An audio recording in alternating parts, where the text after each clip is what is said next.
ഏകദേശം 30 ലക്ഷം രൂപയുടെ സ്മാർട്ട് ഫോണുകളും ലാപ്ടോപ്പും ടാബുകളും മേശയിൽ സൂക്ഷിച്ച പണവുമാണ് തലോരിൽ മൊബൈൽ ഷോപ്പിൽ നിന്ന് കവർന്നത്. തലോർ സെന്ററിൽ പ്രവർത്തിക്കുന്ന അഫാദ് മൊബൈൽ ഷോപ്പിന്റെ ഷട്ടർ ഗ്യാസ് കട്ടർ ഉപയോഗിച്ച് തകർത്താണ് കവർച്ച നടത്തിയത്. പുലർച്ചെ 3 മണിയോടെയാണ് സംഭവം. വെള്ള നിറത്തിലുള്ള മാരുതി സ്വിഫ്റ്റ് കാറിലാണ് മോഷ്ടാക്കൾ എത്തിയത്. ഷോപ്പിന്റെ മുൻവശത്തെ CCTV ക്യാമറ നശിപ്പിച്ച ശേഷമാണ് മോഷ്ടാക്കൾ ഷട്ടർ തകർത്ത് അകത്ത് കയറിയത്.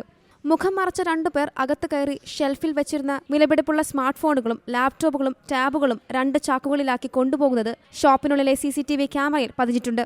മേശയിൽ സൂക്ഷിച്ച പണവും ഇവർ കവർന്നു. സംസ്ഥാന പാതയോരത്ത് പ്രവർത്തിക്കുന്ന ഷോപ്പിന്റെ മുൻപിലേക്ക് ഇവരുടെ കാർ കയറ്റിയിടുന്ന ദൃശ്യങ്ങൾ തൊട്ടടുത്തുള്ള കടയുടെ നിരീക്ഷണ ക്യാമറയിൽ പതിഞ്ഞു.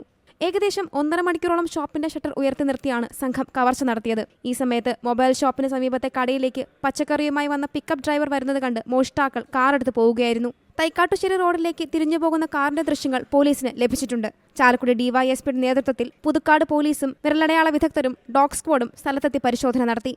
C Malayalam news, Thrissur. ഏറ്റവും പുതിയ വാർത്തകളും വിശേഷങ്ങളും വിരൽ തുമ്പിലറിയാൻ സി മലയാളം ന്യൂസ് എല്ലാ ഡിജിറ്റൽ പ്ലാറ്റ്ഫോമുകളിലും ലഭ്യം.